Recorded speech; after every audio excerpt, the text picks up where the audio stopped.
you for inviting me to your house. Oh, no problem. You're welcome here. Mi casa, su casa. Yeah, thank you. You know, that, Tom, you know, I came here to say thank you very much for giving me advice.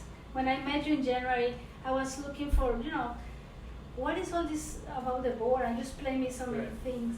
But I remember I asking you why you are in the school board. Can you remind me that part? I think that was very nice. It's a personal story, and I think every person that runs for the school board, maybe not everybody, but a lot of people that get involved have a personal story. And for me, that story was, I'm a lawyer. I was working in my office at home and watching the local news and hearing terrible stories about fighting between the Board of Supervisors and the school board, and big public outcry over policy changes the board was making.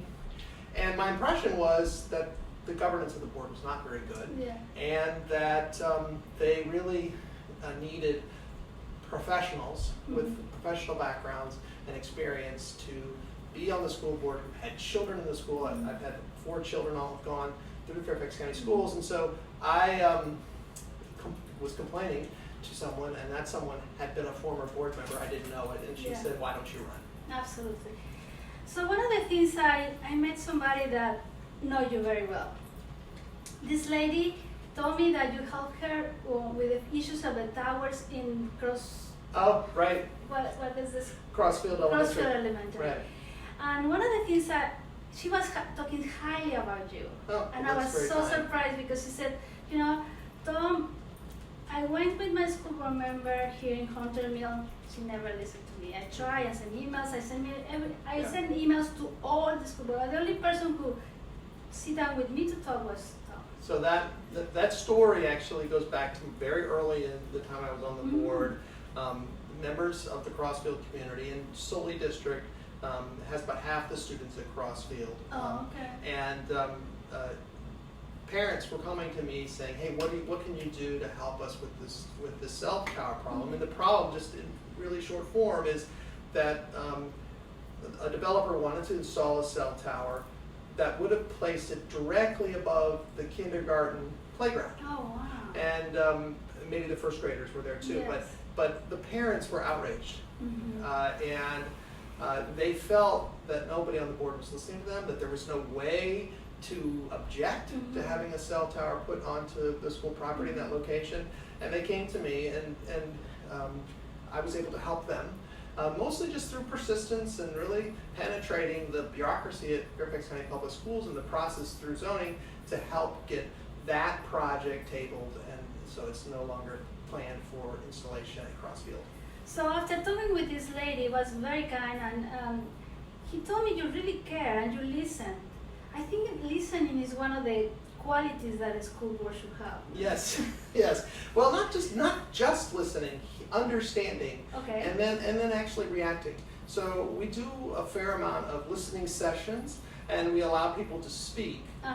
But we're not always so good about responding. So we have large responses that are negative to issues sometimes, and I'm very surprised that unlike some of my colleagues, I'm moved by the public interaction, and particularly when there's an individual involved that has very personal issues that arise out of it. One of the joys that I find is actually listening and then being able to help. So I think it is a quality that I think I bring to the board, is that ability to listen to someone, empathize with them, and step in their shoes as a parent, and then try to help them.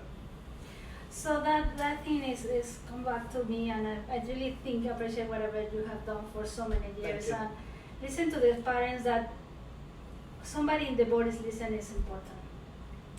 So recently, I've been hearing a lot about these boundaries moving. It's not a case that is just coming up. And now that I'm studying to be a real estate agent, I found out that some people pay up to $20,000 more to select different areas. Sure. So I think that the situation of the boundaries can be tricky, you know? Right. I mean, for one side, the board wanted to give you equity, kind of level the schools, and for the other side, the people don't want it to move, because as other people, as a parent as me, I want my son goes to the local, or to the closest who Right. not have to take a bus to go to the school. Yes, I mean, I think you've hit on what really should be the number one criteria, and that is the community school. Community We school. we need the schools to be centered in a community if we can. And then I think if where we do have to move kids from one community to another community, we need to be looking at the drive time. How long are those children going to be on the bus? Mhm. And also sort of what is the mood of that community to having their children moved outside of their neighborhood.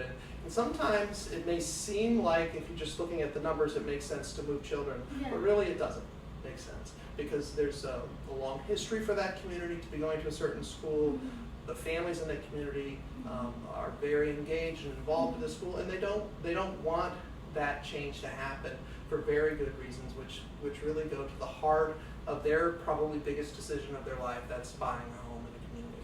So I noticed when I moved here around 14 years ago, I noticed that kids goes from kindergarten to high school together.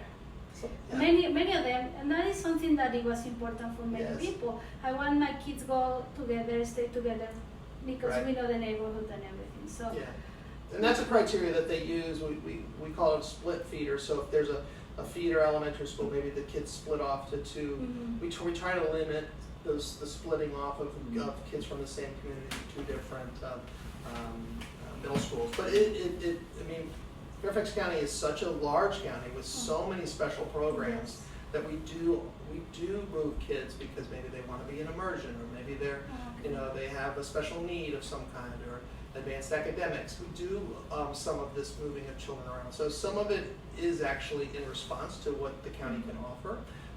But you're right, the best scenario is kids in a community, they grow up together and they go to Yeah. school together. That's the ideal. Yeah. So one of them, I remember the day when I met you, you asked me, why are you running for school board? Why you're so interested, you asked me. Yeah. And I wanted to gain, I've been talking to so many people, and I found that not only my case of my son with disabilities is not only my case because I wanted to run for be the voice of the parents that have disabilities and cannot Yeah. find the resources. But I found it in general, a lot of people with kids with disabilities have struggled to find the right path to solve the situation. Yeah. And that's a struggle, I think, for every family. I've got a son that had an IEP. My wife's in special education and Mhm. speech pathology, and it is a struggle for families to make sure that the schools are providing not just what's legally required Mhm. under the Individual with Education's Disabilities Act, Mhm. but also going beyond that to really meeting their personal needs. Mhm. And when I can help out with those situations Mhm. where parents maybe find themselves feeling like they're up against a brick wall of administrators, or they don't understand that, those are the moments that are most enjoyable as a school board member, because then you can really help Mhm. to solve a specific problem for a family. Okay, of course. I remember the day I met you, you really care not only for the parents, I remember you care about the teachers. Oh, thank you. I Well, it is remember- very important to me. I remember that day where somebody came to you and says, "Oh, Tom, you're talking about what do you want to do for the teachers?" Something like Yeah, yeah. So I've supported the teachers. I mean, I was fully supportive So you need of the fee, compensation adjustments, Mhm. making sure that we have competitive compensation Mhm. for our teachers.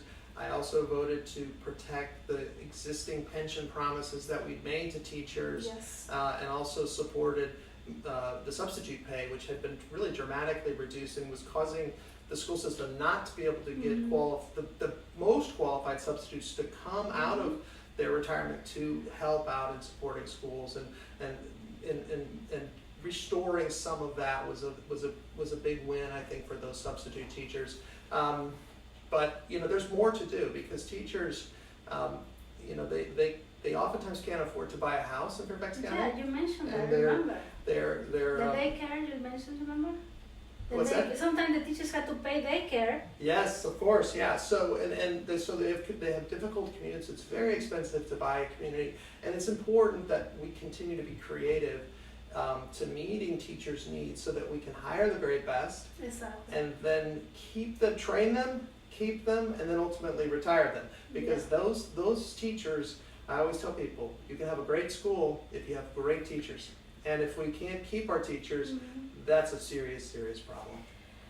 So, I think for what I've heard and I've seen and how you may mentor me to become a reform member, I had the feeling that the best would be, obviously, you become a board member, and I know it's a struggle to have to raise money, to have the resources for, to give the materials to the people so they know about you, big signs.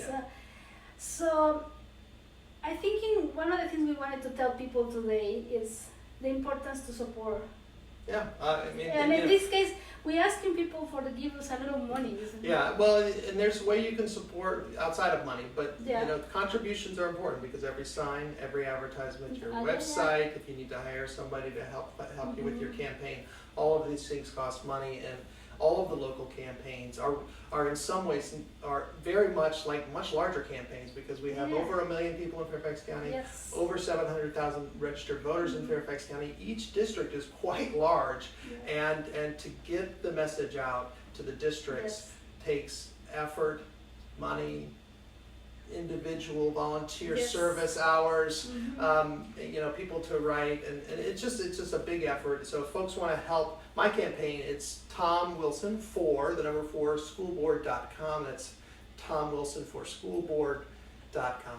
And I wanted really today, if we want to have a board member that has experience, that care about it, the community, listen to you, take the time to helping you, please let's support Tom.